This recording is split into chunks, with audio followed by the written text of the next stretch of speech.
everybody, I'm Tanya Foose with Grade Power Learning, and today we are doing a whole new subject. We are going to be talking about what to expect for new college students when they go to college right out of high school.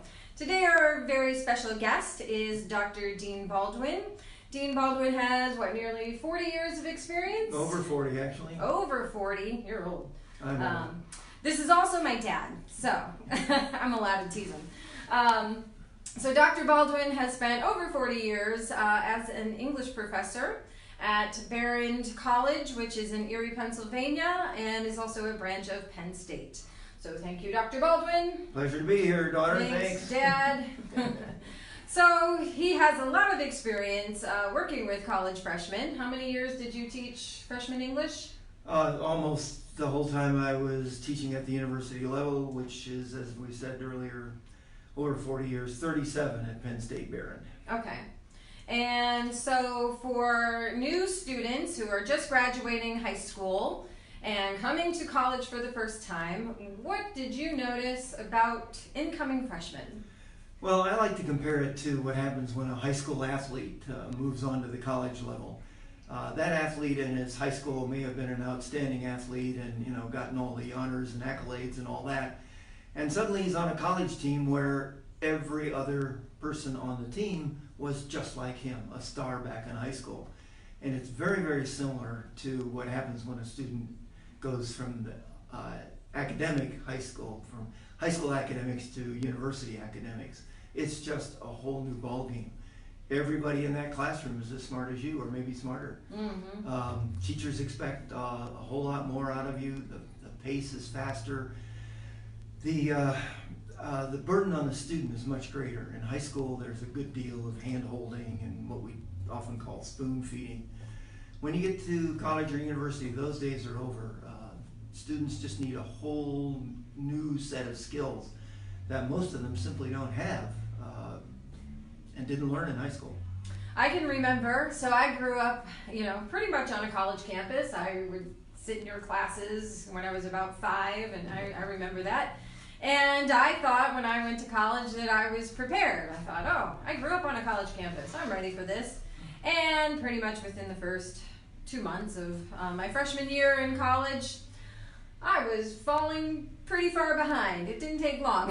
So I was not ready for that pace. So what are the expectations of the pace for an incoming freshman? Well, it's not only pace. It's a matter of what skills the students do and do not bring with them. Most of the students that I dealt with, especially in freshman English classes, just lacked skills like organization, self-motivation, time management. That's crucial. Reading skills were often, in fact, I would say in 85 to 90% of my students, they didn't have the reading skills that they needed to benefit from the assignments that they were given. And of course, since they were in a freshman comp class, they were presumed to need some work on their writing, and almost all of them did. And I'm not just talking about grammar. I'm talking about thinking through a problem, organizing ideas, developing ideas with facts and examples, not just with assertions. It's just a whole different ballgame, literally, when you go from most high schools to a college setting where the expectations are the student is now on his or her own. Mm-hmm. We're not going to remind you every day that there's a test next Friday. We're not going to make sure that you're there in class. We're not going to collect your homework every day to make sure you're keeping up. It's on you. Right. And that's why I say time management, motivation, being able to work independently. These are all vital skills for entering freshman and throughout college. Yeah, it's an adjustment. I do remember that. And most students aren't very well organized. Their papers are all over the place. They don't keep a calendar. They don't really think that far ahead to say, hey, if I've got a test coming up next Friday, by looking at my syllabus, which I threw out my first class. I didn't know I was supposed to save that. So you're not thinking that far ahead. You're just, that first semester is an eye-opener. I have to get to these buildings and these classes, and hey, nobody really knows if I'm there. So maybe I won't go to class today and go hang out with some friends. So have you seen that quite a bit with? Oh yes. A lot of it depends on the kind of college you are attending. Okay. If you're attending a small liberal arts college where you're dealing with experienced professors, not graduate students, and where they often take a very personal interest in your students, they will notice whether you're there or not. In fact, may even have required attendance policies, depending on the professor in the class. If you go to a Bowling Green at Kent State and Ohio State, your introductory psychology class may be a lecture of 300 people with a graduate student up front.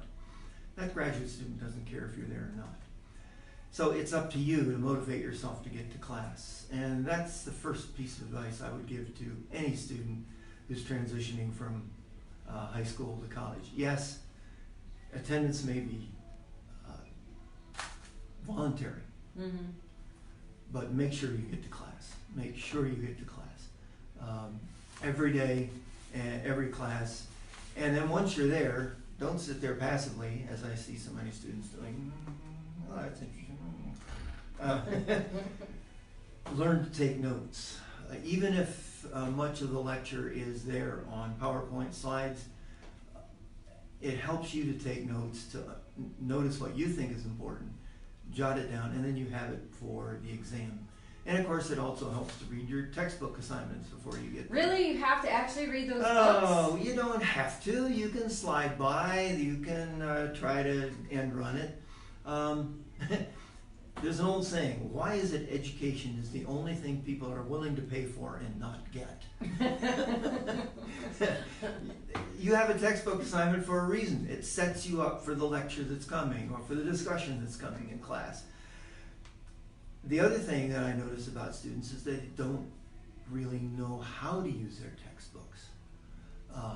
Textbooks today are full of hints and bold-faced type and illustrations and charts and graphs and summary questions and all these things.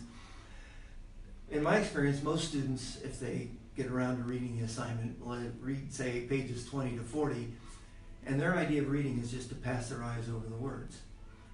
That's not reading. Reading means noting what's important. It means paying attention to the things that are in bold-faced type and to the illustrations and the figures, and take a look at those questions at the end. If you can't answer those questions at the end, you better go back and read. So, all of these things are extremely important for students to realize, and most of them just don't know that when they get to school. It's not typically taught in school. Study skills aren't, there isn't a class on how to study. There isn't a class typically on how to take notes. So, and I believe that there is a connection when you're writing and remembering. That's true. There is. So when I see a lot of students do this. Oh, there's the PowerPoint. I'm going to take a picture of the PowerPoint, and I have all the notes. There's no connection to it, though. Right. You're not reading it. You're not writing it. You're not even thinking about it. You're just like, oh, I'll look at that later. And it's a very passive way to study. So when you actually go to a class, have a notebook. Really? You have to have a notebook and a pencil? Yeah. Both? Oh, jeez. You're asking a lot, Dad. And actually take notes. Write down the important things. Not just read the PowerPoint, but maybe write down the PowerPoint or get the slides printed out where you can make notes. Or put it in your own words, which is even better. Because if you put it in your own words, then you put it in those words because those words mean something to you. They're not just words on somebody else's PowerPoint or in somebody else's lecture. You've made it your own in a sense, so that when you study, you're reviewing in a sense what you've already learned. Right. Any other advice? We only have a few minutes. Again, you are joining us here at Great Power Learning in Fairview Park. I'm Tanya. This is Dr. Dean Baldwin, and we are talking about how to be a good freshman college student and some of the surprises that happen to kids when they get there. We don't usually hear from too many professors about, I don't usually hear from professors about what students can do to be more successful. What other advice do you have?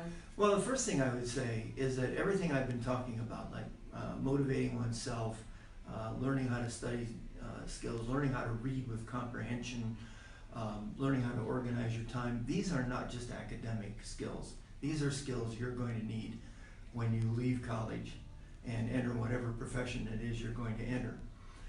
Everybody is telling us that students over the next 20, 30, 40 years are going to be retrained 6, 7, 8 times. What does that mean? It means you've got to learn how to learn, and you've got to learn how you learn. So, organizing your time, learning how to read with comprehension, learning how to write so that other people can understand you, these aren't just academic skills, these are life skills. True. And the way to hone them is to practice them as best you can in high school so that you're more or less prepared when you get to college, but certainly to take those skills and understand that you're not just studying for a psychology class or trying to become an engineer or hoping to be a psychiatrist someday. You're preparing yourself for the life you're going to lead professionally until you retire. Now, one last question. So, colleges often want students to learn more than their, specified major. So if you're an English major, you're probably going to be required to take some science and some math and humanities and history, things like that. Why do we do that? Well, there are a number of reasons. First of all, we're trying to produce not just people who can get a job, as important as that is, but citizens who are going to live in the world. They're going to vote. They're going to raise families. They're going to interact with their colleagues. Knowing some psychology, knowing history, being able to write, liking to read, getting interested in the arts and film. These are all things that make you not just a so-called well-rounded person, whatever that means, but they make you a person who's committed to the community and ready to enjoy life to the fullest, not just think as if, well, I'm going to spend 9 to 5 at my job and then life disappears. No, it doesn't. You're married with children, you're in a community, you're looking at a world that is changing rapidly around you. How are you going to understand it? So my advice to every student is, if you are that English major, go get some science classes, even if they aren't required. Science is the key to modern life. A statistics class is good for everybody. It is. I will attest to that. and not just in your professional life. Think of all the information that comes to us as statistics, polling data, medical data, and whatnot. Understanding what statistics means is a really good skill to have in a world that's ruled by data. One other piece of advice I have, and that is that while you're at college, get involved in things. It's better to get involved in things. Studies prove that the students that are happiest at college and university are those who have joined a club or two, or participate in intramural sports, or play in the band, or build sets for the theater, or just participate in, say, whatever the major club is. If you're an accounting major, okay, join the accountants club. Right. But join something else too. Join something a little out of your comfort zone maybe. And go to the things that the universities are wonderful places. They have brilliant speakers, they have choirs, they have bands, they have orchestras, they put on plays, ballets.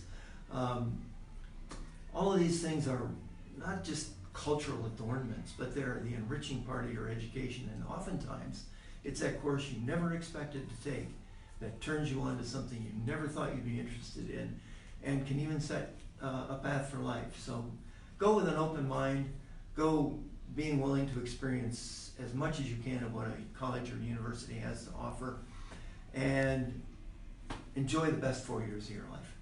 Steve Jobs, we wouldn't have Apple computers if he hadn't taken that calligraphy class, so keep that in mind. And just one quick plug for Grade Power Learning. Grade Power Learning can offer your student, your child, a 4-hour or a 20-hour study skills program that will help students, whether you're in 1st grade, 8th grade, or a senior, learn how to learn and learn how to be organized, learn how to manage your time, and learn how to be a good student. So that's my quick plug for Grade Power Learning. Thank you, Dr. Baldwin. You did a great job today, and thank you, Facebook audience. We hope that you learned something from our little Facebook Live. We're Grade Power Learning in Fairview Park, and call us if there's anything we can do to help. Have a great day. Bye, everybody.